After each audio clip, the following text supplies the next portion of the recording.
Good Saturday morning to everybody, and welcome to the HyperFit Radio Show with Dr. Charles Guggle and also Francesca. I'm Gary Byron. Thanks for hanging out with us this morning. Well, good morning, Doc. Good morning. How you been? Good. Francesca? Good morning. We've been busy. I was right about to ask you how your week was. Yeah, we've been busy. Seen a lot of people this week. Do you see more people as a result of the coronavirus over the last year? Because you've been in business for a while. So, I mean, you see more as a result of that, or is it basically the same as prior? Yeah, probably. Go ahead. Yeah, I think people are really concerned about their chronic diseases, and they want to improve their overall health. Yeah. But in terms of coronavirus specifically, we're not that kind of practice. We're not an internal medicine practice. Right. Many of our patients have had corona, and we feed them advice about what to do when they're sick with it, that kind of stuff. Prevention. And we do a lot of work with prevention. Their immune system. Oh, yeah. That's in fact, I can't even hear the word prevention without thinking of you automatically. You know? Right. Yeah, I mean, it's you try to educate your patients about what they should do. And, of course, we have this. We're no different than any other practice. We have a subset of people who think the coronavirus isn't much to worry about. We have a subset of people who are really tired about wearing masks and that kind of thing. So we kind of preach the gospel to them and leave it up to them as to how they're going to do it, what they're going to do. And I'm glad that you do that. But there's extremes on both sides. You talk about, one side where they're kind of aloof to it. There are people, sadly, that won't even walk out of their home, because I'm like, you went to the grocery store. Oh my goodness! Did they close it down? They think I'm Elvis. Did they close the whole place down for you? I'm like, no. Yeah. Oh, you got to. I'm like, I wore a mask. I wasn't exactly on top of anybody. In fact, there weren't even that many people there. Just by coincidence, I suppose there could have been. But I got to live my life. I got to go get groceries, folks. I still have my life to live, you know. It's a good time to reflect and change, habits and, work on getting healthy and really working on your immune system. I think it's the perfect time to do it. And really, you're taking preventative measures now so that we can go back to our way of life later, perhaps even the end of the summer, by the fall, And, we learned it's kind of geographically determined, too, because I think that in the Northeast, Connecticut anyway, because that's where we live, people are pretty compliant with the whole mask thing. You go to a grocery store, everybody's wearing a mask. People are being fairly cognizant of the 6-foot thing. But Thanksgiving, we were down in the Smokies. Smoky Mountains, what was it? Tennessee. Yeah, and what was the name of the town? Oh, Gatlinburg, where Dolly World is. And we were in a town, I guess apparently a lot of people in the Midwest go there for Thanksgiving. It's a big Thanksgiving destination. Smokies are beautiful. Yeah, Smokies are beautiful, but nobody was wearing a mask. There was probably 150,000 people in that town, and all the stores said, don't come in without a mask. There was nobody wearing a mask down there. Whole families of people. So, I mean, a lot of this is geographically determined, and I think one of the reasons why we're seeing spikes in the Midwest in the southern areas are because people are beginning to see the sequelae of not being compliant with the whole mask thing. But the weather is warmer down south, though. It is down. Yeah, it is warm. But so the number should be a little bit lower, right? Because of the warm weather. But we always thought that this was going to attack the West Coast and the East Coast, because it really concentrates in urban environments where people are really close together. And I thought to a large degree the fact that we live in suburbs to a very large degree was going to help us with this thing because, suburbanites isolate themselves by virtue of where they live. Sure. But it's swept right through the Midwest also. I mean, it swept through areas that aren't very highly populated either. Take precautions, folks. I mean, you don't have to be extreme, okay? But just use common sense. Exactly. And in fact, particularly for those who are saying, I just want to get back to my normal life. Well, guess what? It can actually happen this year. Maybe not immediately, but if we continue to go along on this path, we will get there. Well, if we don't go on this path, it'll just, guess what? Prolong everything. And we don't want to do that. We'll get there faster, too. Exactly. Let's get there faster. We're going to get there one way or the other, but less people will die. Yeah. All right. So I want to talk this morning. You've teased about this in the past, usually saying, well, no time to get into that right now, and we'll have to do that on another show. So I figured let's start. You got the whole show just about here now. Let's talk about menopause and and we'll talk later about, maybe even testosterone and estrogen. But I want to talk right now about menopause. What exactly medically speaking, is menopause? Menopause is basically a timed ovarian failure. It's when a woman's ovaries stop making estrogen, and despite their despite their brains follicle stimulating hormone is something that your pituitary secretes to tell your ovaries to make estrogen. They stop making estrogen, and that's menopause. If you ever go into a house where the animals and the children and all the men in the house never go into the middle of a room, they're standing very close to the walls, you know that there's a woman in the house somewhere who's in menopause, because it's very symptomatic. Right. It's mood changes and night sweats, and it's a miserable time of life for a lot of women. Many women, just like this COVID thing, many women slide through menopause without having any symptoms at all. It's very interesting, that aspect of it, because many women do, but many women are just made miserable by it. Your whole body goes into shock, I think. Yeah. What was that? Your whole body goes into shock. Well, yeah, because it's a whole different. It's a different way of life, isn't it? I mean, to your body, it's reacting to a change. Right. Yeah, exactly. It's basically hormone withdrawal is what you're talking about. Something that has been existent in your body for all of your adult life, from the time you're 11 to 13 to that moment where you start perimenopause. You see physical changes. Yeah, I was going to say, how do you know that you're even entering menopause? I mean, is it moodiness? Is it your fatigue? Are you now more hungry than ever? I mean, what are some of the side effects of now? I think insomnia. Yeah, okay. Hot flashes. Oh, of course, I've heard sweats, night sweats. Your body changes. Your breasts change. I mean, everything. Your skin changes. The shininess in your eyes change. I mean, you physically change as well. Yeah. Apart from mood swings. Spoken as the only person in the room who's gone through it. Well, yeah, really. That's why I'm looking at her when I asked the question. I'm not going to look at you, although you would know as a doctor, because this is your area of expertise. Well, the complaints that I hear go right along the lines of what Francesca's talking about. A lot of what we hear are, I'm getting fat, I can't sleep, I'm very moody, I love my husband, but I just have no libido, I'm not interested in sex anymore. I heard about osteoporosis, and I'm afraid that I'm going to have fracture issues when I'm older. And there's a lot of body changes that occur with it. You do tend to accumulate a lot of what we call visceral fat, which is fat that's inside your belly, that metabolically active fat that causes insulin resistance. It's a primary cause of what's known as metabolic syndrome. Insulin resistance, hypertension, cardiovascular issues, those kinds of things. We don't think too much about visceral fat because it's inside our body, but also women build a lot of that outside fat, what we call gynoid fat.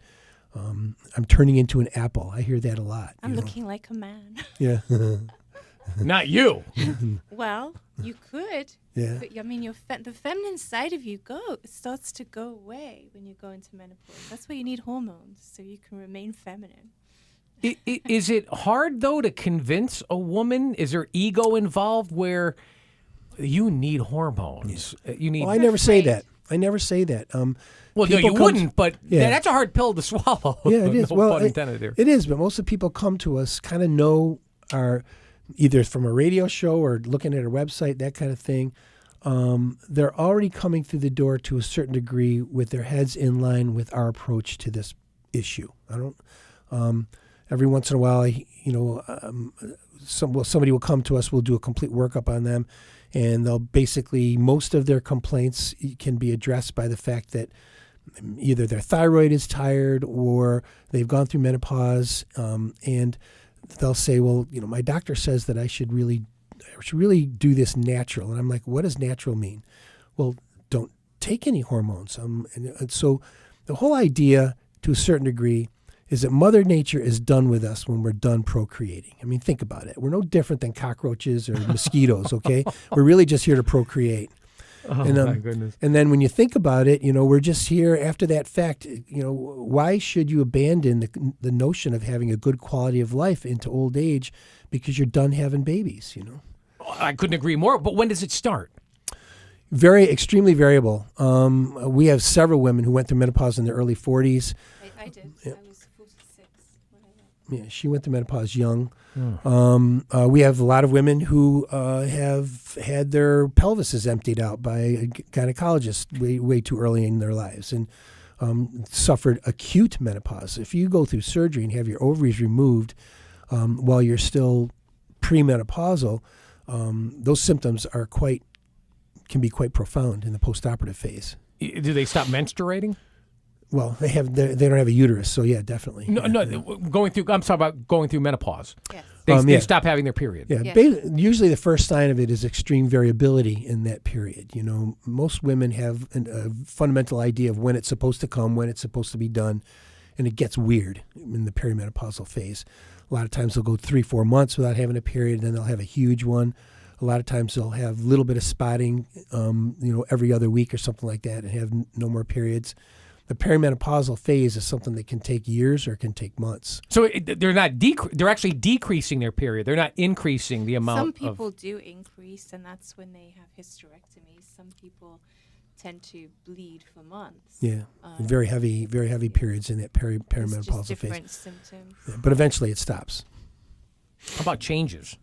Like, what are some of the changes that occur over time through menopause? Is it like your early stages of menopause into your latter stages of menopause? What kind of metamorphosis do you more or less go through during that? And I presume, and I didn't ask. I asked a window of when it could start. You said early 40s. I didn't ask how long it could actually last. Yeah. So, talk about how long it could last, and then maybe how you change from the beginning process of menopause and the process through the latter stages of menopause. Well, Perimenopause is that stage before your ovaries actually stop making estrogens. So that can last, like I said, years to months. Sometimes it lasts years. The way we know you've been through menopause is through looking at your blood work. Follicle-stimulating hormone is the hormone that your pituitary squirts out to tell your ovaries to make estrogens, and everything in the endocrine system is a feedback loop. So if the estrogen levels start to drop off, that follicle-stimulating hormone comes up. And when that number is really high and they have stopped having periods, then you know they're officially in menopause. Then the train starts, man. Vaginal dryness. Yeah, the train starts. Libido drops off. Vaginal atrophy occurs. Dyspareunia is a big complaint that we hear. Dyspareunia is pain with intercourse. All the time that that a woman is premenopausal, she's building what we call her bone bank. The calcification of her bones basically plateaus, but stays good until they go through menopause, and then they start borrowing from that bone bank for the rest of their life. And so osteopenia becomes a problem. Osteoporosis becomes a problem. Fractures and falls. We talked about this before this morning. About the fact that not only do you lose bone mineral density, you lose muscle mass. Muscle mass being the principal caloric burner in your body. Let's say your resting metabolic rate, which is the number of calories that you burn every day, is say 2,000 calories. You lose about 10% of your muscle mass every 8 years or so going through menopause and andropause with men. And so as you're losing that muscle mass, the number of calories that you burn daily goes down. You continue to eat what you eat, and what happens? You don't increase your appetite. No. You don't put weight on. No, you get fat because you're not burning this number of calories every day. That baseline caloric burn is going down, but you continue to eat the same number of calories, and so you gain fat. But what about your exercise? Even if you maintain your exercise or your cardio, that's still occurring. You're still putting weight on? Maintaining muscle mass is hormonally driven. If you have no testosterone, a woman has no estrogen, you can work out till the cows come home and maybe maintain that muscle mass, but you won't build muscle. You really need that hormonal support to build muscle. Oh, boy. Is there anything that can be done about the symptoms of perimenopause? Yeah. A lot of doctors put women on birth control pills, which is tragic. Because I heard birth control. Well, we can talk about that another time. Yeah, but another time. A lot of women get placed on antidepressants, which actually make the symptoms worse. It's clearly shown that it makes the symptoms worse. What we do is we treat her hormonally. If a woman is still making estrogen during that perimenopausal phase, they'll still continue to make estrogen. It drops off very slowly. But the symptoms can be treated with progesterone, bioidentical, isomolecular, the same progesterone that their bodies were cranking out all those years. you can virtually eliminate the symptoms of perimenopause with progesterone and testosterone also. I couldn't hear you. And testosterone. Oh, and testosterone. Yeah. Gotcha. Right. Testosterone is very much supports libido in women. There's another hormone. It's called DHEA. It's considered a supplement in this country. It's a controlled substance in some other places, but it's a supplement. And DHEA, which is in the supply chain for testosterone, is very much drives libido in women. And we measure those levels, and we make sure that they're adequate by giving them. You know? Take me through this process. Somebody comes to you, and they're guessing, Doc, I think I'm going through menopause. I don't know this fact. I'm not a doctor. I've never gone through this before, but I've talked to my sister. I talked to my mother. I talked to my best friend. And they're saying, well, you might want to talk to a doctor about this. It sounds like menopause, but what am I? I'm not a doctor. I can't tell you. But what you're telling me, it sounds like something that I went through similarly, not exactly. So they come to you. Mm-hmm. And what kind of, what process do you begin? What kind of testing do you do? What kind of questions do you ask? And then how do you remedy? What's the pathway then? Well, usually, I got to be quite honest with you. I ask... Somebody walks in and I'll say something like, what's going on or what brings you here? And then I shut the hell up. The simplest thing to do as a physician is just shut the hell up and listen to what they say. There's always a list of complaints. Something brought them there, okay? On average, by the way, a physician asks that question, what brings you here today? On average, a physician will interrupt the patient within 17 to 20 seconds. And if you can just muster the wherewithal to shut the hell up and listen to what a person is saying, they'll pretty much tell you exactly what's going on. And at the end of that conversation, or at the end of the listening part of that conversation, you have a very good idea of what's happening already. You ask them what their goals are, what brought you here, what is it about your life that has changed or is changing that you don't like and that we can potentially help you with.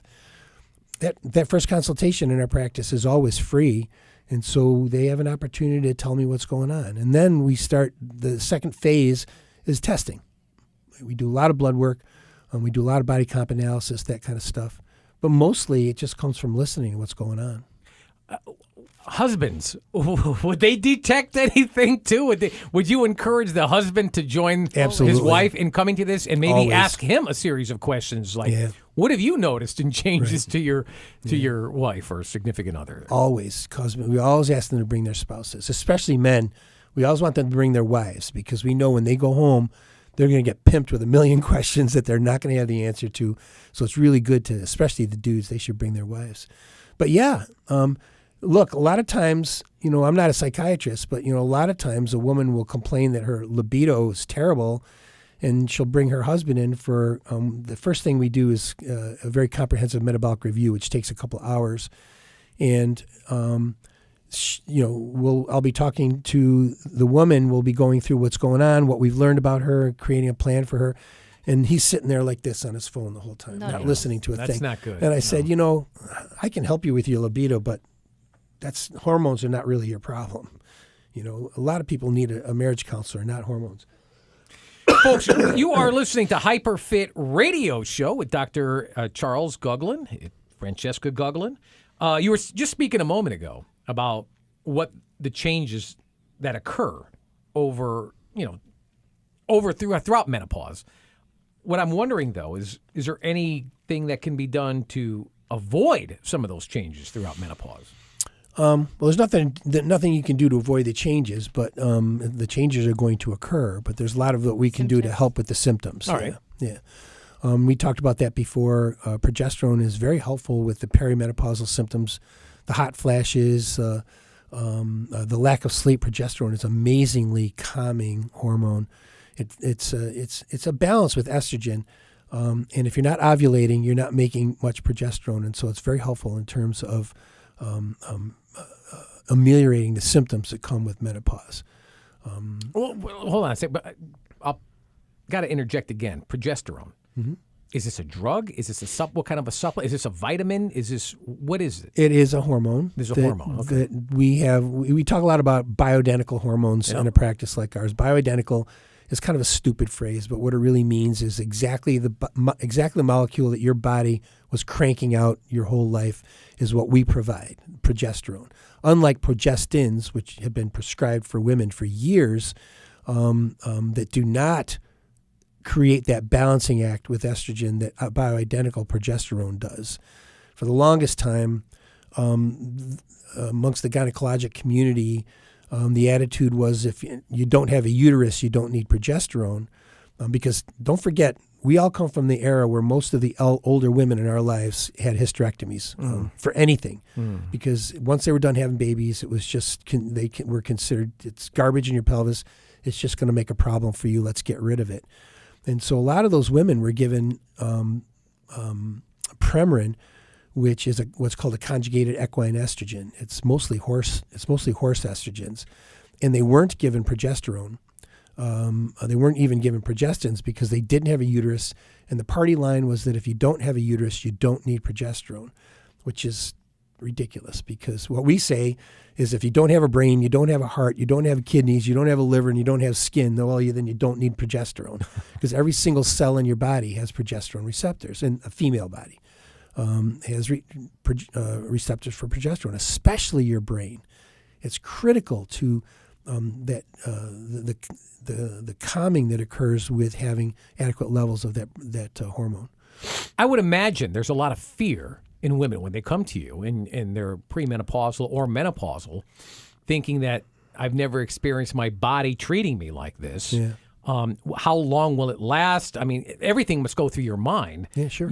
And I want to be able to have an appetite for sex again. I want to be able to sleep without sweating again. Mm-hmm. I want to go back and living a normal life again without feeling these symptoms. Mm-hmm.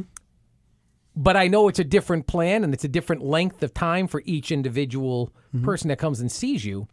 But what do you tell them then? I tell them we can help. No, I know that you can help. I know that. But I mean, generally speaking. Well, that's a very good question. Because though, you have studies to show them that bioidentical hormones are safe and it's actually cardioprotective. It helps not get Alzheimer's. It helps not get cancer. I mean, there are a lot of studies out there that are real studies. It's unfortunate that all the studies that these poor people are listening to are based on synthetic hormones that, yes, can cause all those scary things. Yeah. I mean, a lot of what we do in the practice is myth busting. It's a very curriculum-based practice. So if you walk out of that place knowing a lot more about your body than maybe you wanted to know, frankly, because that initial workup, we all live in a world where we kid ourselves about what's going on with our body. And I think the first step always towards compliance, let's say, in a program is knowing what your baseline is. But apropos of your question, right. It's mostly about educating them and trying to bust the myths that they've heard from different people, including their own physicians, by the way. Oh. Including their own physicians, yeah. Yeah. I mean, we're running out of time. We have about 4 minutes or so. But when you say myth busting, I mean, there's a lot of directions that we can go with myth busting because there's a lot of myths to be busted. I would imagine, though, that they're rather scared. I mean, do you start using process of elimination to try to make sure that it's menopause and that it's not absolutely. some other underlying medical condition? Yeah, I mean, on top of everything, I'm a doctor. I mean, you have to, you got to put the pieces of a puzzle together. I mean, you got to look at when in doubt, look. When in doubt, ask. Those kinds of things. But yeah, a lot of it is, you're absolutely right, making sure that it is. It is what they think it is, that it is menopause. We uncover all sorts of stuff in our practice that people don't know that they have. Hypothyroidism is one of them. A lot of women come in with their chief complaint. Really, it doesn't have anything to do with menopause. Their chief complaint has to do with a thyroid that's not functioning appropriately. For instance, I'm losing my hair. I'm getting fat. Every time I stop moving, I fall asleep, and yet I can't. When I go to bed, I can't sleep. There's all sorts of symptoms that come from having a thyroid that's not working appropriately. So when we do a hormone workup, it's very deep. It runs very deep because we want to uncover anything that we may not know is going on, that she may not know what's going on. Wow. Incredible. I mean, there's so much more that we can go into here, and I'm afraid to even. What are we left with time, Ryan? Because I really wanted to go more into if women needing testosterone and progesterone. You actually mentioned that a little while ago, and what exactly estrogen is.